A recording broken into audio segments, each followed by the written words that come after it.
बोलिए श्री सतगुरु देव भगवान की सच्चे दरबार की परम पूजनीय सर्व श्री आशुतोष महाराज जी की। एक बार एक मुरीद ने अपने गुरुदेव से शिकायती लहजे में कहा, गुरुवर, आपने मुझे जो चोट दी थी वह बढ़कर जख्म बन गई है। शिष्य की बात सुनकर गुरुदेव बोले, हमने तुम्हें चोट दी, हमें तो ऐसा कुछ याद नहीं। मुरीद कहने लगा, गुरुवर, आप तो महान दाता हो, अपने भक्तों को दात देकर भूल जाते हो। फिर गुरुवर ने कहा, अच्छा, तो क्या हम अपने भक्तों को चोटों व जख्मों का दान देते हैं? मुरीद कहने लगा, नहीं नहीं गुरुदेव, आप इसे अन्यथा ना लें। यह चोट तो आपका महाप्रसाद है। इससे मिला दर्द तो ऐसी घुट्टी है जो मेरे जन्म जन्मांतरों के मर्ज की दवा है। इस चोट का आहिस्ता आहिस्ता पकना मेरी मुरीदी का पकना है। गुरुवर रहस्यमयी मुस्कान लिए मुरीद से कहने लगे, अच्छा, तो क्या जख्म बढ़ता ही जा रहा है, ठीक नहीं हो रहा? क्या तुमने कोई दवा दारू नहीं की? मुरीद कहने लगा, गुरुदेव, मैं भला दवा दारू क्यों करूं? इस चोट पर जब भी सूख कर खुरंड आता है तो मैं इसे छील कर उखाड़ फेंकता हूँ। गुरुवर कहने लगे, ऐसा क्यों? क्यों इतना कष्ट देते हो स्वयं को? मुरीद कहने लगा, ताकि मेरी यह चोट, मेरा यह जख्म हरा भरा रहे। अगर यह हरा भरा रहा तो मेरी जीवन बगिया भी लहलहाती रहेगी। अगर गुरुदेव यह जख्म सूख गया तो मेरी मुरीदी भी सूख जाएगी। जीवन की बगिया सावन के झोंके को तरस जाएगी। यह चोट कुछ और नहीं, आपकी याद ही तो है गुरुवर, जो बरसों से मेरे हृदय से लगी है। मौसम तो फिर भी लौटकर वापस आ जाते हैं, परंतु आप क्यों नहीं आते गुरुवर? मेरा रोम रोम बस आपको ही ढूंढ रहा है। उठाता हूँ सिर तो आकाश मेरे करीब है। धरती है इतनी पास कि पाँव तले नसीब है। हवा तो रहती है मुझे हर पल सहलाती। बस तुम हो कहाँ ओ मेरी अंतरात्मा के साथी। भर आती हैं ये आँखें, दिल में नमी छा जाती है। भीनी भीनी सांसें मेरी तब तेरे ही गीत गुनगुनाती हैं। चित्कार कर उठता है हृदय जब याद तेरी आती। बस तुम हो कहाँ ओ मेरी अंतरात्मा के साथी। बस तुम हो कहाँ ओ मेरी अंतरात्मा के साथी। हमारे महापुरुषों ने गुरु को दिव्य प्रेरक एवं शिष्य उद्धारक भी कहा है, जो अपने शिष्यों को बड़ी शिद्दत से गढ़ते हैं अपने प्रत्येक कर्म से। जब वे अपने शिष्यों से दूर जाते हैं तो उन्हें एक ऐसा दर्द, एक ऐसी टीस देते हैं जो उनके भीतर की कालिमा को बहाकर उनके भीतर दैवीय गुणों का संचार करती है।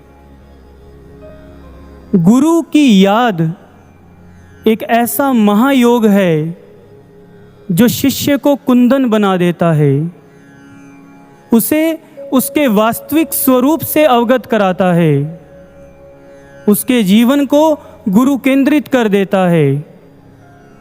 महाराज जी कहते हैं कि गुरु एक माली की तरह होते हैं, जिनका कार्य केवल मात्र ज्ञान का बीज बोना नहीं है, बल्कि बीज के अंकुरण में जो बाधाएं हैं उनको समाप्त करना भी है। गुरु कभी शिष्य को निष्क्रिय नहीं बनाता, बल्कि कर्म की चेतना से भर देता है, उसे विजय पथ पर लेकर जाता है, ताकि शिष्य जुझारू योद्धा बनकर जीवन संग्राम में विजयी हो पाए। और जो शिष्य इस प्रतीक्षा रूपी महायोग को धारण करता है, गुरु उसके जीवन की, उसके हृदय की सारी खरपतवार को नष्ट कर देते हैं। गुरु प्रिय साधकों, हम सभी सौभाग्यशाली हैं कि गुरुदेव सर्वश्री आशुतोष महाराज जी का हमें अलौकिक सानिध्य मिला है, और जिन्होंने आज समाधि की इस पावन अवस्था को धारण कर हमें गुरु की याद रूपी महायोग प्रदान किया है, जिन्होंने आज दिव्य समाधि को धारण कर हमें प्रतीक्षा रूपी महायोग प्रदान किया है, जो आज प्रयत्नशील हैं हमारे उज्जवल भविष्य के निर्माण हेतु, और हमें इस महान क्रांति का हिस्सा बनने का अवसर दिया है। हमें बस एक कार्य करना है, जो गुरु की याद है, जो ये टीस है, इसे अपने हृदय में सदैव जीवित रखना है, क्योंकि जो अपने सद्गुरु भगवान को बड़ी शिद्दत से याद करते हैं, उन्हें अपना शिष्य धर्म भी याद रहता है। दिन और रैना याद तुम्हारी गुरुवर जब हमें आई है, अपने दायित्वों की तुमने तब हमें याद दिलाई है। प्रतीक्षा केवल मात्र हाथ पर हाथ धरकर बैठ जाने का नाम नहीं है। एक शिष्य की प्रतीक्षा के पीछे उसका उत्तरदायित्व भी जुड़ा है। प्रतीक्षा का अर्थ ही दृढ़ विश्वास होता है, जो एक शिष्य के भीतर में गुरु के अनुशासन को, गुरु की आज्ञाओं को, गुरु की शिक्षाओं को जीवित रखता है। और गुरु शिष्य निर्माण की प्रयोगशाला होते हैं।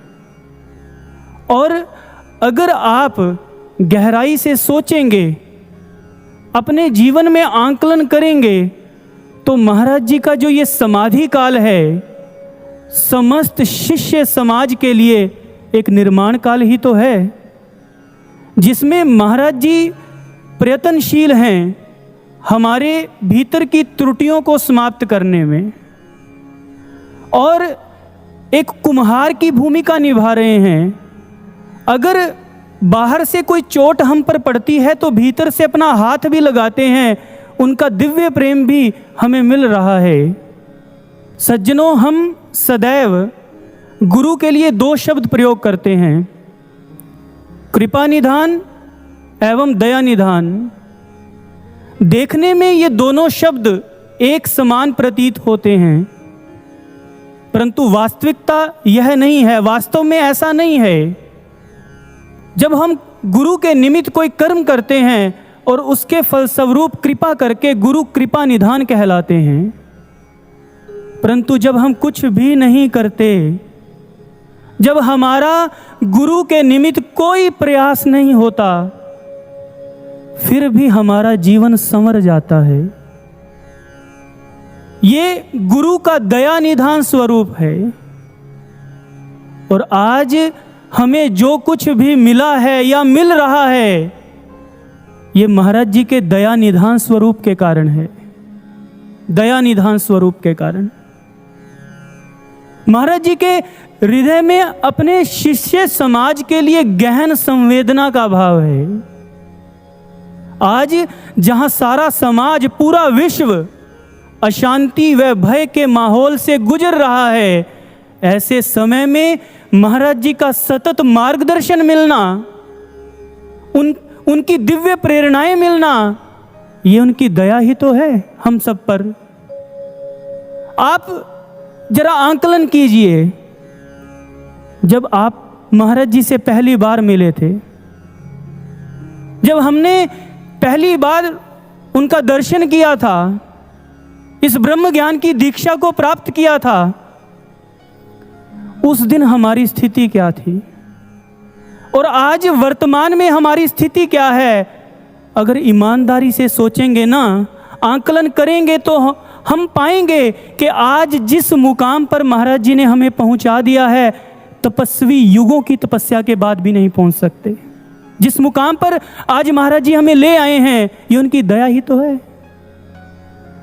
हम तो बिल्कुल छिन्न भिन्न आए थे उनकी शरण में, हमारे पास कुछ नहीं था, खाली हाथ आए थे, कुछ भी नहीं था हमारे पास।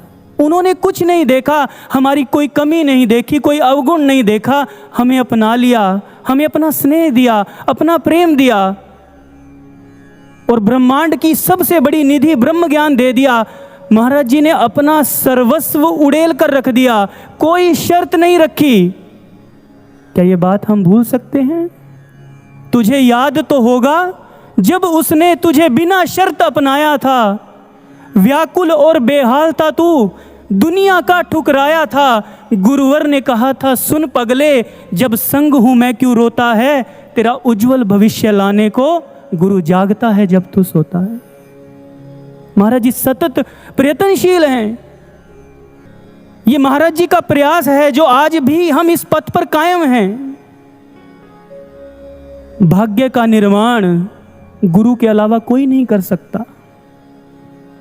एक बार ब्रह्म ज्ञान की चर्चा सुनकर कुछ जिज्ञासु महाराज जी के पास आए।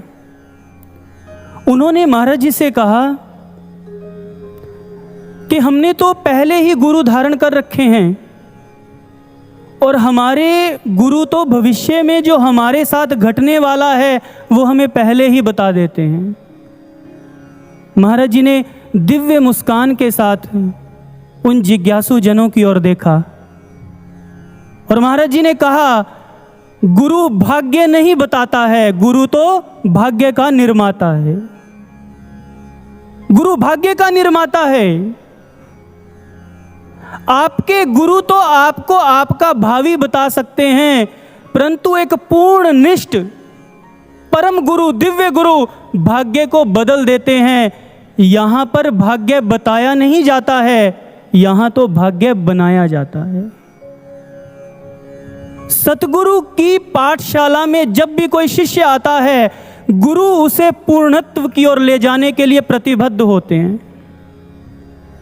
जहां शिष्य को भौतिक विकास के लिए नहीं, आत्मिक उत्थान के लिए प्रेरित किया जाता है।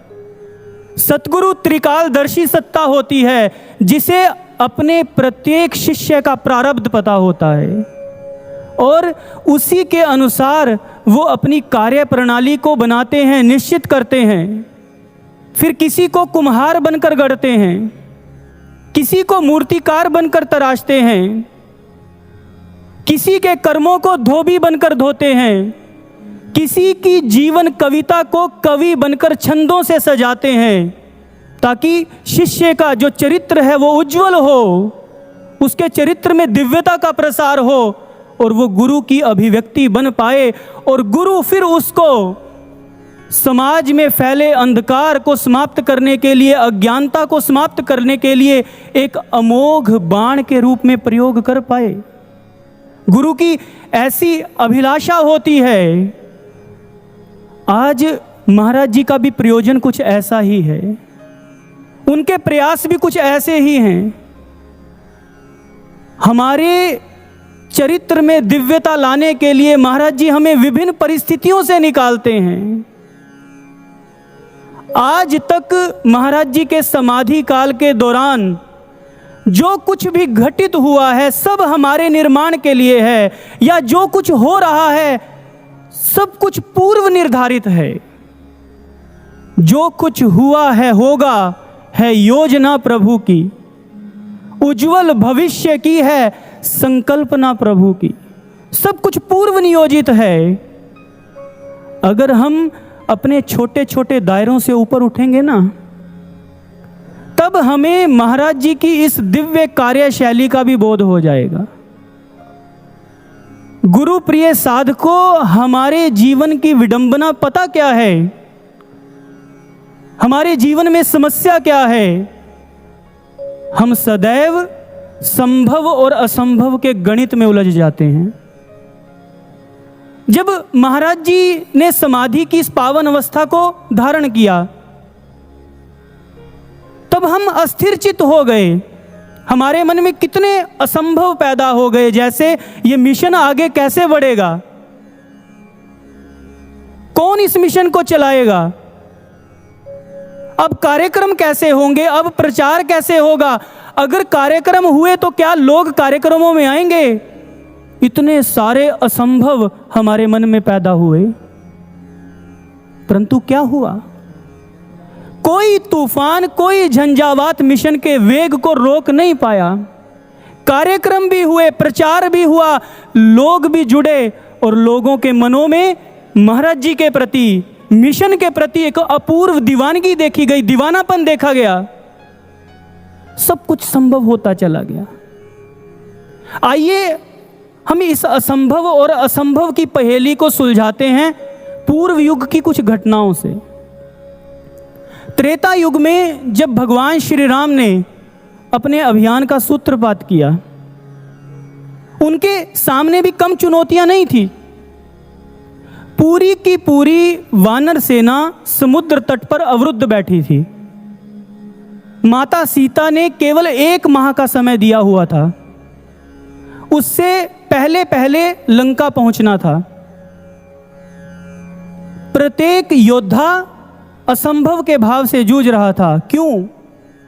एक तो समय कम था और दूसरा लंका तक फैला विशाल तूफानी सागर। परंतु आगे क्या घटित हुआ? इतना बड़ा भागीरथ कार्य मात्र 6 दिन में पूर्ण हो गया। पुल भी बना, सेना भी पार हुई और लंका पर चढ़ाई भी की गई। जो असंभव था वो संभव हो गया। फिर आगे जब युद्ध प्रारंभ होता है, लक्ष्मण मेघनाद के बाण से मूर्छित हो जाते हैं। फिर असफलता और असंभव की पदचाप सुनाई देती है। विपक्षियों के वैद्य सुषेण को लेकर आना था, एक असंभव, परंतु सुषेण को उसके घर समेत उठाकर लाया गया। फिर जब दूर पर्वत से संजीवनी बूटी लेकर आनी थी, पुनः एक और असंभव। हनुमान जी जब बूटी लेने के लिए निकले, काल नेमी ने अपना कुचक्र चलाया, भरत जी के बाण ने भी व्यवधान डाला, परंतु अंततः क्या हुआ? बूटी भी आई और लक्ष्मण भी सजीव हुए। जो असंभव था वो संभव हो गया। फिर अगर गहराई से देखें, एक तरफ प्रभु श्री राम की वानर सेना, दूसरी ओर आधुनिक अस्त्रों शस्त्रों से लैस रावण की दैत्य सेना। फिर भी रावण हार गया। लंका पर धर्म की केसरिया पताका फहराई गई। असफलताओं ने सफलताओं का श्रृंगार किया। जब जब किसी महान लक्ष्य का अनुसंधान किया जाता है, ये समय और समाज उसका मजाक ही उड़ाता है। आज वर्तमान में हम महाराज जी की समाधि लीला को देखकर और समय के परिवर्तन को देखकर संभव और असंभव में उलझे हैं। ऐसे में हमें ये देखना चाहिए हमारा आधार क्या है, मार्ग कैसा है, संकल्प कितना है, लक्ष्य क्या है, हम किसके दिशा निर्देशन में आगे बढ़ रहे हैं। अगर हमारा आधार सत्य का है, मार्ग धर्मयुक्त है, संकल्प में सत्य का ईंधन है, लक्ष्य निस्वार्थ लोक कल्याण का है और निर्देशक स्वयं दिव्य गुरु सर्व श्री आशुतोष महाराज जी हैं, फिर कैसी शंका, फिर कैसी विडंबना। किस युग में ऐसा कारवां हुआ है जो इन अलंकारों से सुशोभित हो और वो फिर भी हार गया? सत्य के पथ पर बाधाएं आ सकती हैं, परंतु सत्य कभी पराजित नहीं होता है, कभी पराजित नहीं होता है। महाराज जी कहते हैं सत्य के पथ पर बाधाएं तो आएंगी ही, बाधाएं लक्ष्य सिद्धि का लक्षण है। लक्ष्य जितना महान होगा, बाधाएं उतनी ही पथ पर सुरसा की तरह मुख फाड़े मिलेंगी और इन बाधाओं को पार करने से श्रेष्ठ मानवों का गठन होता है। एक पक्षी अगर यह सोचे कि हवा उसके मार्ग में रुकावट ना बने, तो महाराज जी कहते हैं वो उड़ना नहीं सीख पाएगा। हवा का विरोध ही पक्षी को उड़ान भरना सिखाता है। इसी तरह हमारे जीवन में आने वाली बाधाएं हमारे शिष्यत्व का निर्माण करती हैं, हमारे भीतर दैवीय गुणों का संचार करती हैं। हमें परेशान नहीं होना है परिस्थितियों को देखकर। हमें हमेशा महाराज जी की दिव्य वाणियों को याद रखना है, सकारात्मक चिंतन करना है। महाराज जी के उन दिव्य प्रवचनों को, जिनको हमने कितनी बार उनके चरणों में बैठकर सुना है, उनको याद करेंगे तो हमें महाराज जी की जो योजना है ये भी समझ में आ जाएगी। एक बार एक शिष्य ने महाराज जी से प्रश्न किया, महाराज जी आज जितने भी कार्यक्रम होते हैं, या हम मीडिया चैनल्स की बात करें, आपके शिष्य प्रतिनिधित्व करते हैं, आप तो पर्दे के पीछे रहकर कार्य करते हो, ऐसे में ये संसार आपकी महिमा को कैसे जानेगा? जब शिष्य ने ऐसा प्रश्न किया, महाराज जी का दिव्य स्वर उभरा। महाराज जी कहने लगे, तू चिंता क्यों करता है? आने वाले समय में, भविष्य में मैं एक दिन पूरे विश्व के सामने प्रकट हो जाऊंगा। ये पारलौकिक घोषणा है, ये संत वचन है जो कभी पलटते नहीं है। कली काल की घोर रात्रि के पश्चात आशुतोष रूपी सूर्य का प्राकट्य पूर्णतः निश्चित है, इसको कोई रोक नहीं पाएगा। ये ब्रह्मवाणी है, ये ब्रह्म वाक्य है, जिसको पूर्ण करने के लिए सृष्टि भी प्रयासरत हो जाती है। इसलिए हमें गुरु की कृपाओं को याद करना है। आज हमें यह लगता है कि महाराज जी हमसे दूर हैं। आप एकांत में कभी नेत्र मूंद कर बैठना, फिर आप ये बात बताना क्या महाराज जी वास्तव में हमसे दूर हैं? महाराज जी हमसे दूर नहीं हैं, हम आज तक उनसे भाव तरंगों का रिश्ता ही स्थापित नहीं कर पाए। उन्हें हमारी प्रत्येक वेदना का पता है, हमारे प्रत्येक दर्द का पता है, प्रत्येक पीड़ा का पता है। वो अनभिज्ञ नहीं हैं, वो तो हमारी प्रत्येक श्वास में सूक्ष्म स्पंदन बनकर बहते हैं, तो हमसे अलग कैसे हो सकते हैं? अनभिज्ञ महाराज जी नहीं हैं, अनभिज्ञ हम हैं उनकी विराटता से। जरा चिंतन करो, क्या वो हमसे दूर हैं? जरा सोच, तेरी वेदना को क्या नहीं वो जानता? तेरे हृदय की आह को, तेरे प्रेम भक्ति भाव को है नहीं पहचानता?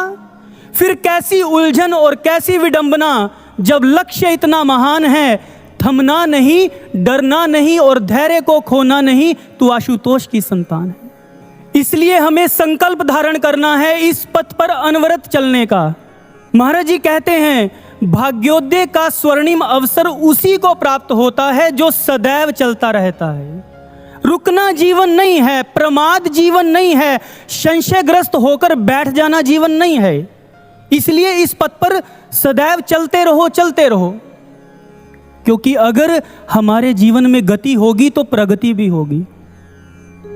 अगर एक नदी सतत बहती है तो वो सागर से मिल जाती है, अगर वो रुक जाए तो उसमें सड़ांध पैदा हो जाती है।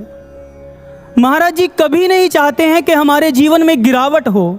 महाराज जी हमें उत्कर्ष की ओर बढ़ते देखना चाहते हैं, हमारे जीवन में उत्थान देखना चाहते हैं। जब संत सुकरात को विष का प्याला ग्रहण करने का राज निर्देश सुनाया गया, तब उनके मित्र एवं सहपंथी क्रीटो उनसे मिलने के लिए कारागार में गए। एक तरफ जहर का प्याला तैयार किया जा रहा था, दूसरी ओर क्रीटो संत सुकरात के त्याग को नमन करके आत्म विभोर हो रहे थे। मिलन के अंतिम पलों में क्रीटो ने संत सुकरात से प्रश्न किया, प्रिय सुकरात,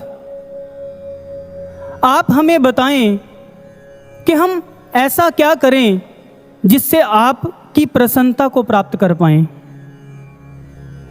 संत सुकरात प्रत्युत्तर में बोले, मुझे प्रसन्न करने के लिए तुम्हें कुछ नया नहीं करना है, बस वही करना है जो मैं करने के लिए कहता आया हूं। स्वयं को सदैव आत्म कल्याण के लिए प्रेरित रखना, इस मार्ग से वापस नहीं मुड़ना है। जो इस मार्ग के नियमों को लांघेगा वो मुझे पीड़ा ही देगा, या जो इस मार्ग को छोड़कर जाएगा वो मुझे पीड़ा ही देगा। सज्जनों, हमें गुरु की पीड़ा का कारण नहीं बनना है, गुरु की प्रसन्नता का कारण बनना है।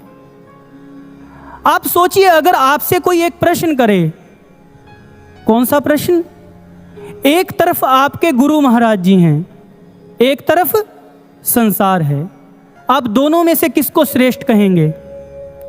आप कहेंगे अरे इसमें द्वंद्व की क्या बात है, गुरु की श्रेष्ठता की किसी भौतिक पदार्थ से क्या तुलना हो सकती है।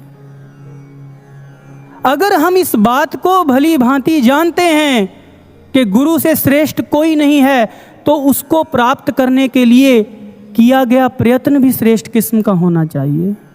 जितनी श्रेष्ठता गुरु के भीतर है, इतनी ही श्रेष्ठता हमें अपने शिष्यत्व के भीतर लेकर आनी है। गुरु के आदर्शों की गहराई तक उतरना है। एक आइसबर्ग होता है ना, हिमशैल, वो सागर पर तैरता हुआ दिखाई देता है, परंतु जितना वो दिखता है वास्तव में उतना नहीं होता। उसका असली अस्तित्व तह से नीचे होता है। इसी तरह एक शिष्य अपने गुरु के आदर्शों रूपी सागर में गहरी पैठ बनाता है, गहरी पैठ बनाता है, और जो जिसके लिए गुरु भक्ति उसका जुनून होती है, और जो सदैव यही कहता है कि गुरुदेव मैं आपका हूं और सदैव आपका ही रहूंगा। और ऐसे शिष्य की वफादारी ठीक ऐसे होती है जैसे पौधों में हीलियोट्रोपिज्म का गुण पाया जाता है, जिस गुण के कारण वे सदैव प्रकाश की ओर रुख करके रहते हैं। सूर्य जिस भी दिशा में जाता है वो सूर्य के प्रकाश से सदैव जुड़े रहते हैं। इसी तरह एक शिष्य के जीवन में कितनी भी कठिनाइयां क्यों ना आ जाएं, कितनी भी विषम परिस्थितियां क्यों ना आ जाएं, वो सदैव अपने गुरु के प्रकाश से जुड़ा रहता है। एक सच्चे शिष्य के संकल्प का कभी कोई विकल्प नहीं होता है। वो हर परिस्थिति में गुरु के साथ रहता है, चाहे उसके जीवन की परिस्थितियां बद से बदतर क्यों ना हो जाएं। जब नरेंद्र अर्थात स्वामी विवेकानंद जी के पिताजी की मृत्यु हुई तो उनके घर के हालात बिगड़े। उनके समक्ष दो रास्ते थे, गुरु या संसार। तब उन्होंने कहा, मैं अपने गुरु को किसी हालत में नहीं छोड़ सकता, वो मेरे जन्म जन्म के साथी हैं, मैं उनको कभी नहीं छोड़ सकता। मीराबाई जी के जीवन में जब चुनाव की स्थिति आई, उनके समक्ष दो विकल्प थे, या तो गुरु की आज्ञा में रहकर सत्य का प्रचार करो, या फिर महलों की रानी बनकर अपने जीवन को व्यतीत करो। तब मीराबाई ने बुलंद स्वर में कहा था, मुझे गली गली भटकना स्वीकार है, परंतु गुरु आज्ञा का उल्लंघन स्वीकार नहीं है।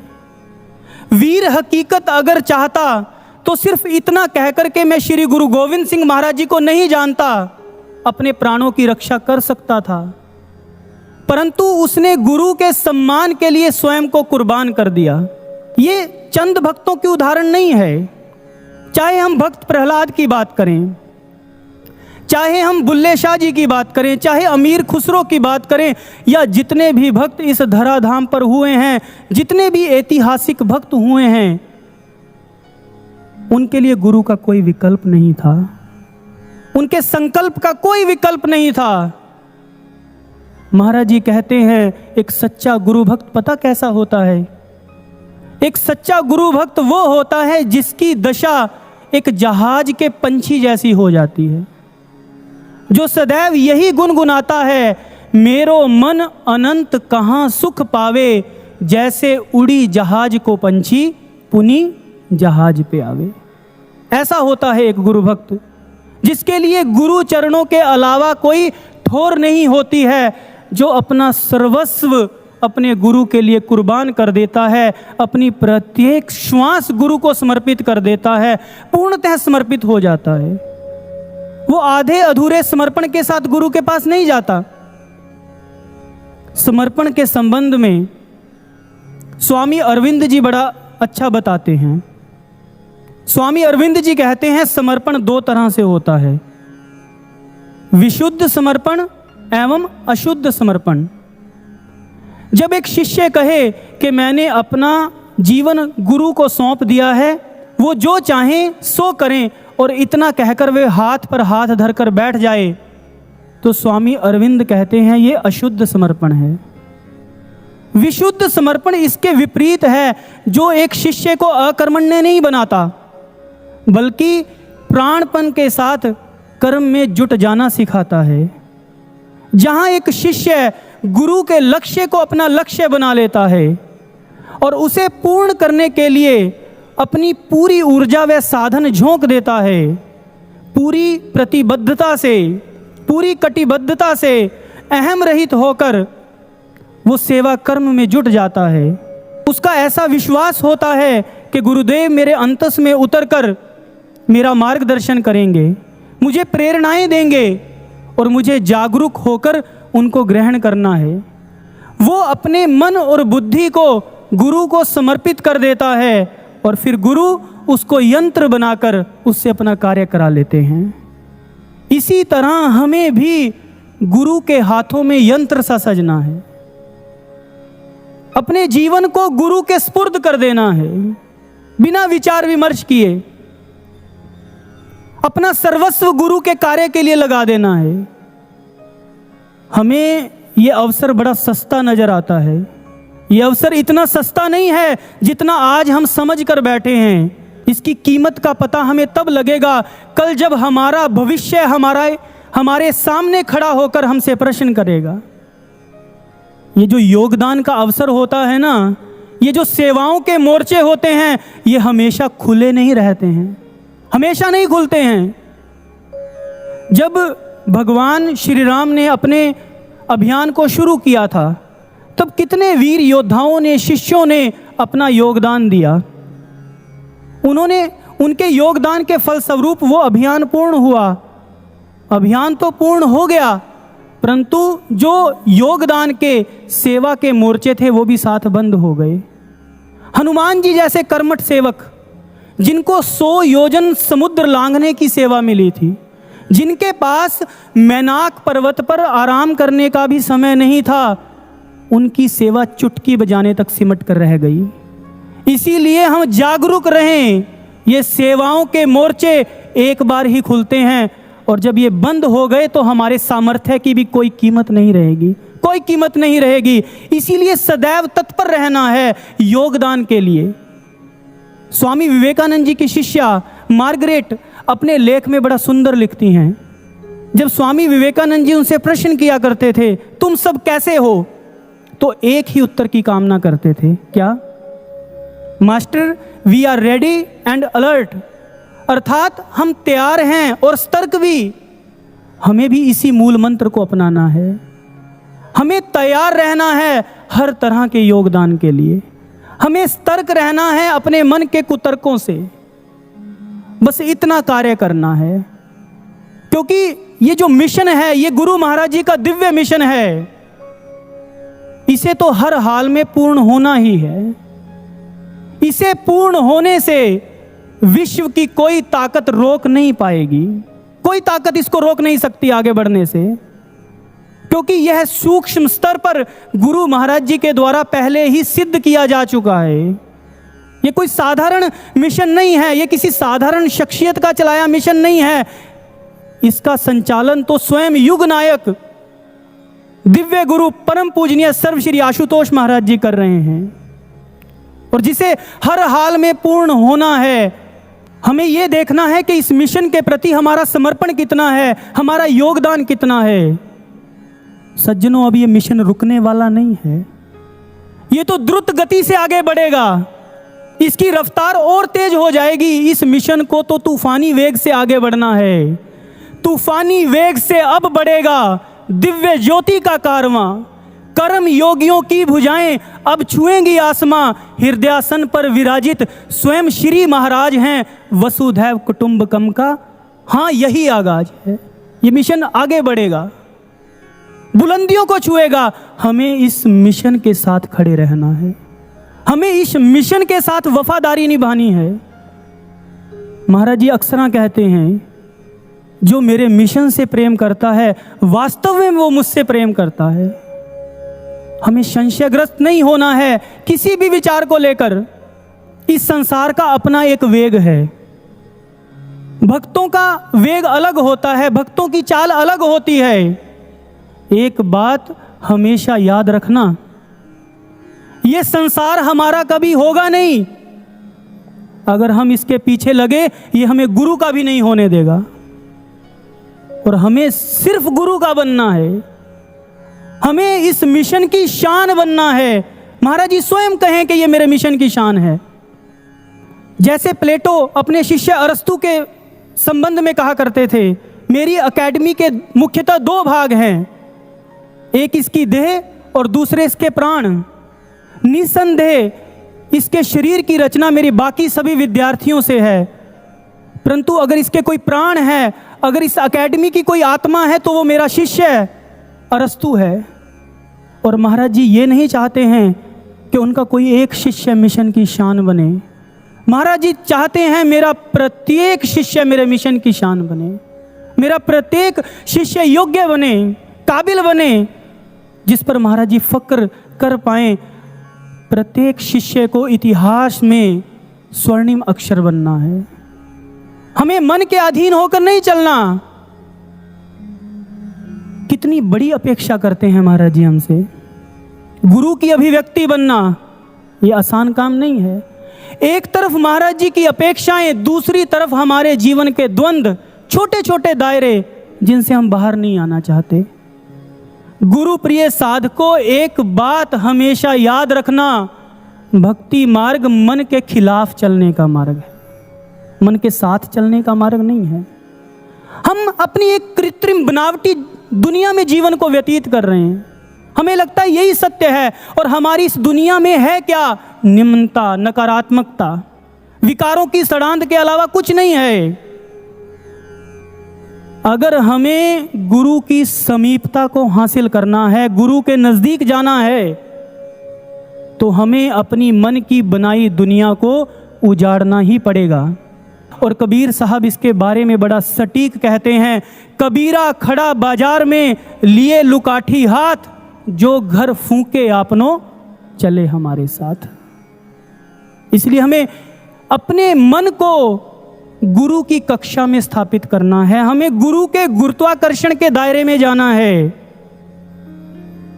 फिर हमें ये विकारों का वेग, ये हमारे मन की चंचलताएं, ये निम्नताएं, नकारात्मकता, ये हमें प्रभावित नहीं कर पाएगी। गुरु को स्पुर्द करना पड़ेगा, हमें उपलब्ध रहना पड़ेगा। गुरु का कार्य कितना कठिन है। अक्सर हम गुरु को मूर्तिकार कहते हैं ना, गुरु एक मूर्तिकार है। कहना आसान है, परंतु गुरु के सामने एक साधारण मूर्तिकार से भी बड़ी चुनौती होती है। एक साधारण मूर्तिकार को एक निर्जीव पत्थर को गढ़ना होता है, जो उसके हाथों में पूर्ण समर्पित होता है, परंतु गुरु को तो एक चेतन जीव को आकार देना है, जो जरा सी चोट लगती है तो चिल्लाने लगता है, हाथों से छिटक कर भागने का प्रयास करता है, और गुरु इंतजार करता है ये कब मुझे उपलब्ध कराएगा, कब मैं इसके जीवन पर कार्य कर पाऊंगा, कब ये मुझे पूर्ण समर्पित हो पाएगा, कब ये अपनी भूमिका पर स्थिर हो पाएगा। वो इंतजार करता है। सज्जनों, हम गुरु के इस इंतजार को पूर्ण करें, अपने आप को उपलब्ध करा दें, गुरु को कार्य करने का अधिकार दें। एक बार अधिकार देकर तो देखें, फिर हमारे बीच से जो निकलेगा ना, वो पूरे समाज के लिए, संसार के लिए एक मिसाल बन जाएगी। जितनी परीक्षा ऐतिहासिक भक्तों की हुई, महाराज जी ने कभी हमारी उतनी परीक्षा नहीं ली। हमें तो सिर्फ महाराज जी इतना ही कहते हैं, जो सेवा तुम्हें दी है, जो कार्य तुम्हें सौंपा है, जो तुम्हें भूमिका दी है, उस पर स्थिर रहो। आप सभी क्रिकेट के खेल से अवगत होंगे, उसके नियमों को भी जानते होंगे। क्रिकेट के अंदर एक बैट्समैन बॉलर द्वारा फेंकी गई बॉल्स पर स्ट्रोक लगाता है रन बनाने के लिए, और अच्छे प्रदर्शन के लिए प्रयासरत रहता है। उसे अपनी विकेट बचाकर खेलना होता है। एक तो ये क्रिकेट है, एक हमारा साधकों का क्रिकेट है। इसमें इसके जो नियम हैं उस क्रिकेट से अलग हैं। महाराज जी ने किसी को बॉलर नहीं बनाया, हर किसी को बैट्समैन बनाया है, खेलने का अवसर दिया है। और महाराज जी हमें खुद बॉल्स दे रहे हैं। बॉल्स अर्थात अपॉर्चुनिटीज, अवसर हमें निरंतर मिल रहे हैं। और आप जानते हो इस क्रिकेट की खासियत क्या है? यहां कोई विकेट नहीं है, हमें कोई आउट नहीं कर सकता। परंतु हां, इस क्रिकेट का भी एक नियम है, अपनी पिच को नहीं छोड़ना है, अपनी पिच पर डटे रहना है। जितना मर्जी खेलो, डट कर खेलो, अच्छा प्रदर्शन करो, ये अवसर आपको सदैव मिलते रहेंगे। परंतु अगर हमने इस पिच को छोड़ दिया, न जाने कितने जन्मों के बाद हमें ये अवसर मिलेगा। और सबसे बड़ी खुशी की बात यह है, इस मैच का जब अंत होगा ना, तो सर्व श्री आशुतोष महाराज जी, हमारे दिव्य गुरु, जिन्हें हम भगवान कहते हैं, वो हमारे सामने होंगे, वो हमारे समक्ष होंगे। और ये हम सब के लिए फक्र की बात होगी। और इस मैच को जीतने का सामर्थ्य भी महाराज जी कहते हैं मैंने आपको दिया है, हम सबको दिया है। वो ब्रह्म ज्ञान जिसकी शक्ति से हम आज अनभिज्ञ हैं। आप याद कीजिए, वर्ष 2010 में दिव्य शांति महोत्सव के अवसर पर महाराज जी द्वारा कही गई वे अलौकिक पंक्तियां। महाराज जी ने कहा था, ये ब्रह्म ज्ञान आपको विशेष उद्देश्य के लिए मिला है, आपको इस उद्देश्य को जरूर पूर्ण करना है। इस समाज को बदलना, इस देश को बदलना, इस विश्व को बदलना सब आपके हाथ में है। आप में वह अनंत शक्ति है। अगर आप चाहो आकाश में उमड़ते हुए तूफान के रुख को मोड़ सकते हो। आपके पास असीम शक्तियों का भंडार है। महाराज जी आगे बताते हैं, आर्किमिडीज ने कहा था, I will move the world if I get that stand point. मैं पूरे ब्रह्मांड को हिला सकता हूं अगर मुझे वो स्थिर बिंदु मिल जाए। महाराज जी कहते हैं, आपके पास है वो स्थिर बिंदु, आपके भीतर प्रकट हो चुका है ब्रह्म ज्ञान के द्वारा। आपको उससे लाभ लेना सीखना है। इसीलिए गुरु प्रिय साधकों, हमें अपने अंतःकरण में उतरकर गहन शोध करना है और उस स्थिर बिंदु से जुड़ना है। और जब हम अपने अंतःकरण में गहन शोध करेंगे तो हमारे लिए भक्ति पथ उज्जवल हो जाएगा। अक्सर हमारी ये शिकायत रहती है कि हमारा जो जीवन है वो ऐतिहासिक भक्तों जैसा बन नहीं पाएगा। हमारे जीवन में वो गुण आ ही नहीं सकते जो ऐतिहासिक भक्तों के जीवन में थे। हमें ऐसा क्यों लगता है? आइए एक उदाहरण से समझते हैं। एक वैज्ञानिक होता है ना, जब वो रिसर्च करता है, शोध करता है, उसको उस शोध में बड़ा आनंद आता है। उसके आसपास क्या घटित हो रहा है उसे इसका भी भान नहीं रहता, उसे भूख प्यास की भी चिंता नहीं रहती है, वो निरंतर शोध में लगा रहता है।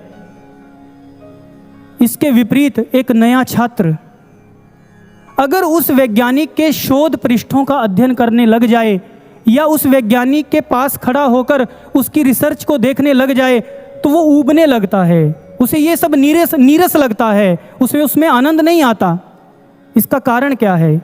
क्योंकि उस नए छात्र का जो स्तर है, बौद्धिक स्तर है, मानसिक स्तर है, वो उस वैज्ञानिक जितना नहीं है।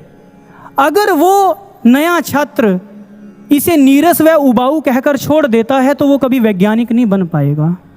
अगर वो पूरी लगन के साथ शोध कार्य में लगा रहता है तो एक दिन वो वैज्ञानिक भी बन जाएगा।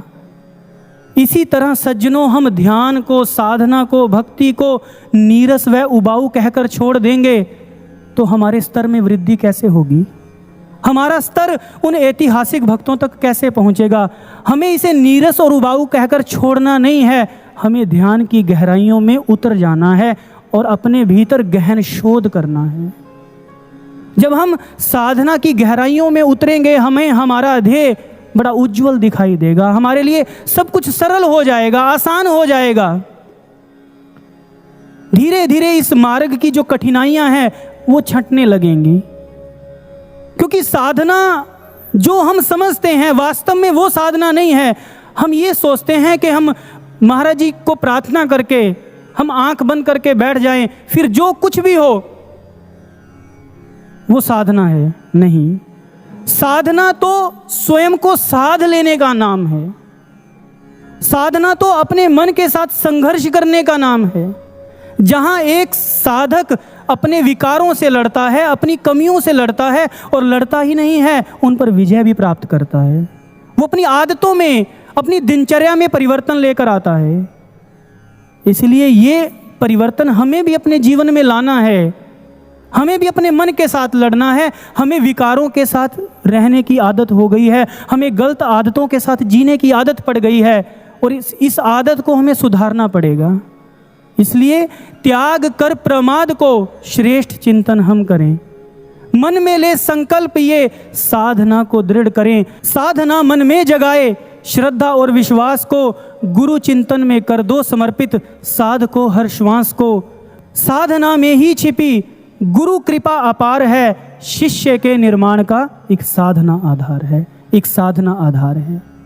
हमें अपने पुरुषार्थ को साधना का आधार देना ही पड़ेगा।